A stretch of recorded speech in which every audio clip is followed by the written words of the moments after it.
Hi guys, तो आज का हमारा टॉपिक है problems based on age. So age से रिलेटेड जो क्वेश्चन होते हैं वैसे होते हैं कि जैसे अगर फादर की उम्र 3 साल पहले इतनी थी तो आज कितनी होगी, बच्चे से 5 टाइम्स थी, ऐसे करके आपके क्वेश्चन आते हैं। ठीक है, तो हम एक टाइप वाइज क्वेश्चन करेंगे, जैसे इजी से कॉम्प्लेक्स की तरफ जाते हैं।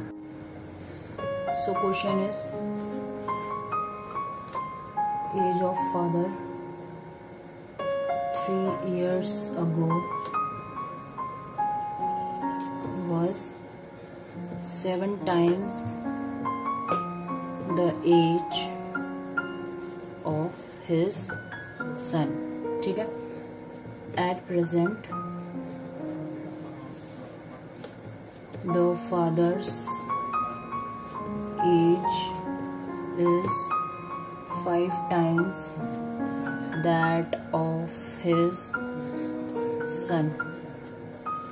तो ये कह रहे हैं कि what are the present ages of father and son. ठीक है, सो देखो ये क्वेश्चन 3 पार्ट में है, अलग अलग पार्ट्स में बता रखा है आपको। जैसे पहला है age of father is 3 years ago was 7 times the age of his son. ठीक है, सबसे पहले आप क्या करोगे, प्रेजेंट को लेकर चलोगे। ठीक है, प्रेजेंट पे फादर की एज को आप एफ से डिनोट करोगे और सन की एज को आप एस से डिनोट करोगे। अब आप ये क्वेश्चन देखो, हमेशा 2 इक्वेशंस बनती है, 2 इक्वेशंस के थ्रू सॉल्व होते हैं। ठीक है, सो सबसे पहले आप बनाओगे जो उन्होंने बता रखा है कि प्रीवियसली जो एज थी या आगे जो एज होगी वो वाला इक्वेशन, और फिर प्रेजेंट सिनेरियो को ध्यान में रख के जो इक्वेशन बनेगी वो वाली। ठीक है, सो हम पहले बनाएंगे फर्स्ट पार्ट के हिसाब से। Age of father 3 years ago was 7 times the age of his son. Father की एज 3 साल पहले का मतलब होता है माइनस, अगर पहले की बात होती है तो माइनस, अगर फ्यूचर की होती है तो प्लस। ठीक है, 3 years ago was 7 times the age of his son. ठीक है, ऐसे आप इक्वेशन में इसको पुट करोगे। Age of father 3 years ago, 3 years minus was 7 times, father की उम्र 7 गुना थी अपने बच्चे के एज के। ठीक है, ये आपकी इक्वेशन बन गई 1। Now he is saying at present father's age is 5 times the age of his son. ठीक है, ये आपकी बन गई सेकेंड इक्वेशन। बस आपको सॉल्व करना। Now you know f is equal to 5s।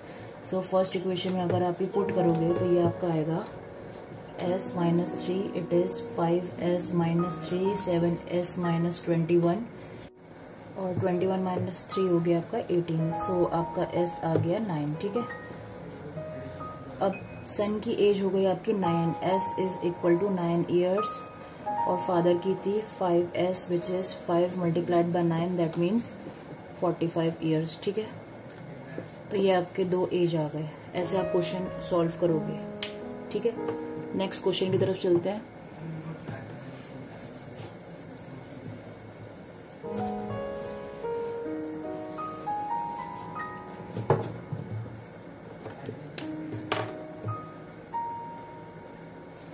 At present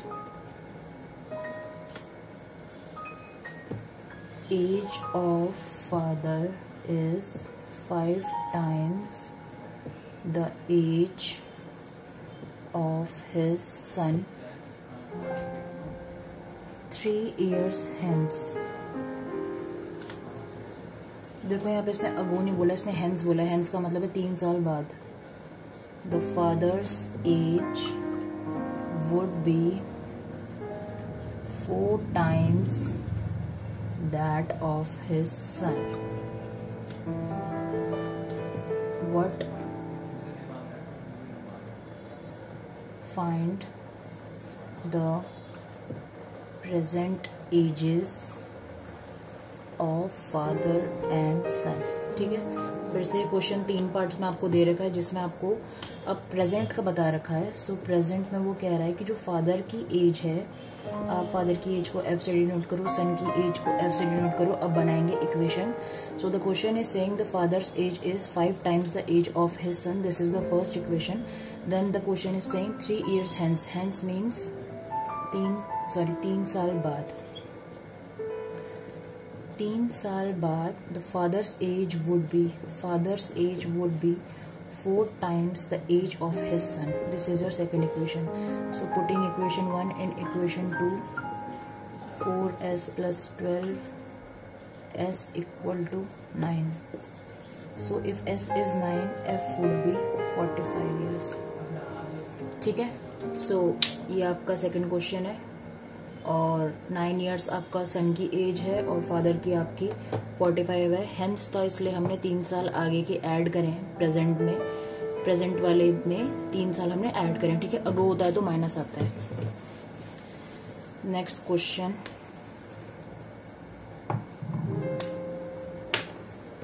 the sum of, ये टाइप अलग है.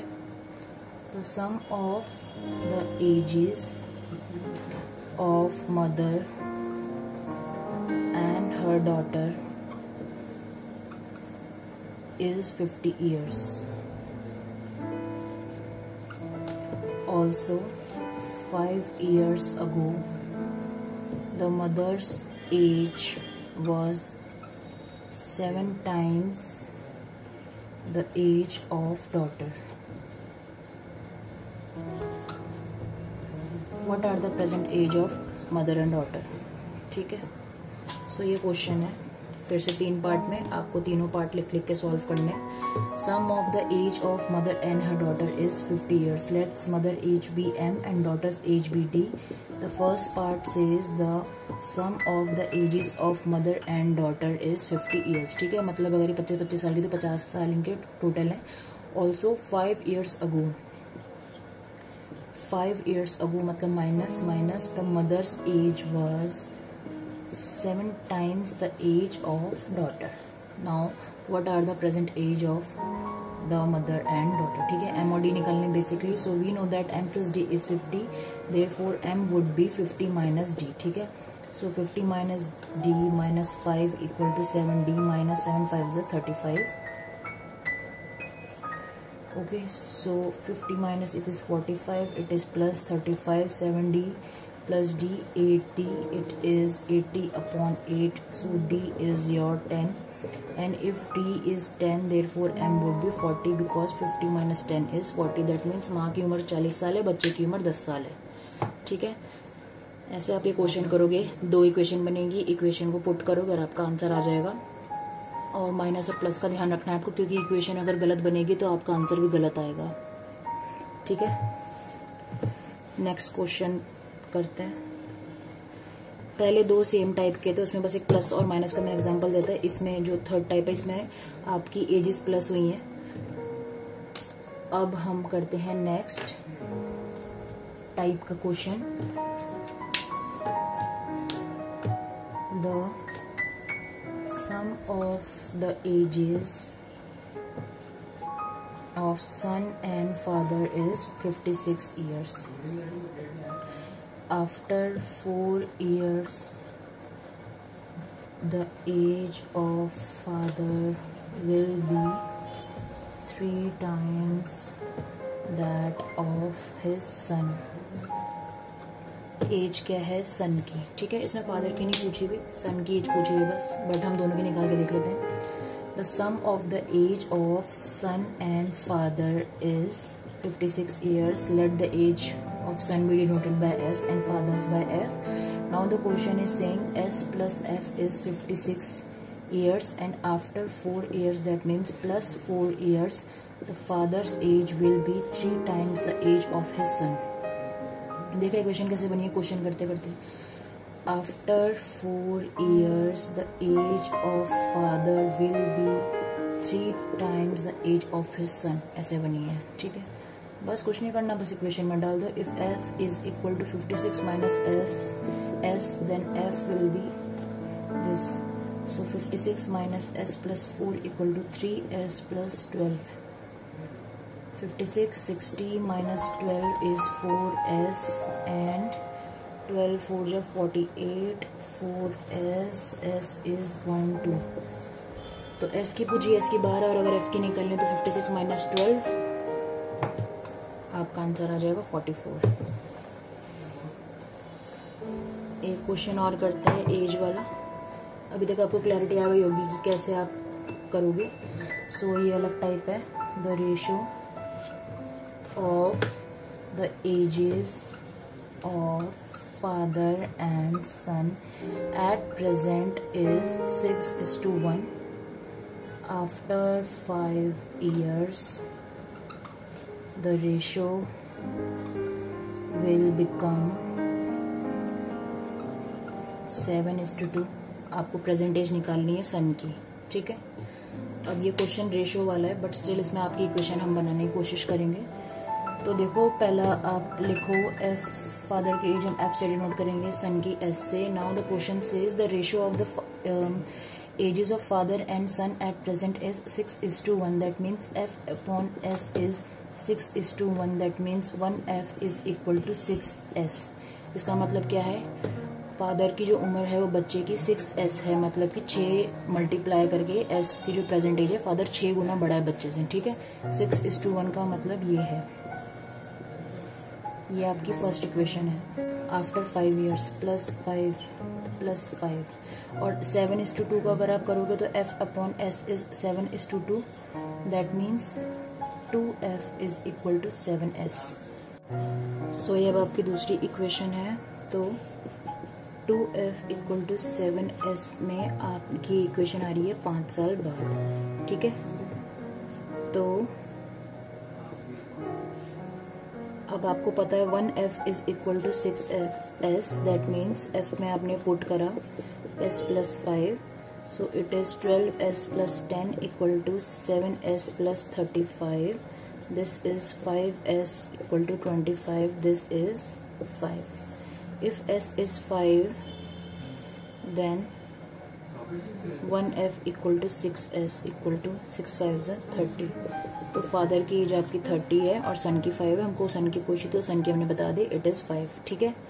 तो ऐसे आप ये क्वेश्चंस करोगे और रेशियो में भी कोई प्रॉब्लम नहीं है। और इसके शॉर्ट मेथड भी होते हैं, बट शॉर्ट मेथड में बहुत मतलब कुछ बच्चे होते हैं जो शॉर्ट मेथड कर पाते हैं, जिनका क्योंकि बैकग्राउंड नॉलेज काफ़ी तेज़ होता है, मतलब मैथ्स इनकी तेज़ होती है। बट जो आपका बेसिक मेथड है वो यही है, रेशियो से पहले उसको इक्वेशन में कन्वर्ट करो और इक्वेशन को फिर पुट करके आप आपका आंसर निकाल दो, ठीक है। So age part is done. Age में जो रेशियो वाले हैं वो ऐसे ही आते हैं कि फादर की एज इतनी, मदर की एज इतनी। हमने प्लस माइनस वाले कर लिए सारे और सम कर लिया और सेपरेट कर लिया, ठीक है। सो ये टाइप्स थे अलग अलग, और ये एज वाला आपका फैक्टर हो गया है। अब हमारा लास्ट टॉपिक बचा है which is sitting arrangement. Sitting arrangement के ऐसे नोट्स नहीं है, बट स्टिल उसमें जो टाइप्स होते हैं वो मैं आपको नेक्स्ट वीडियो में बता दूंगी, ठीक है। बाय।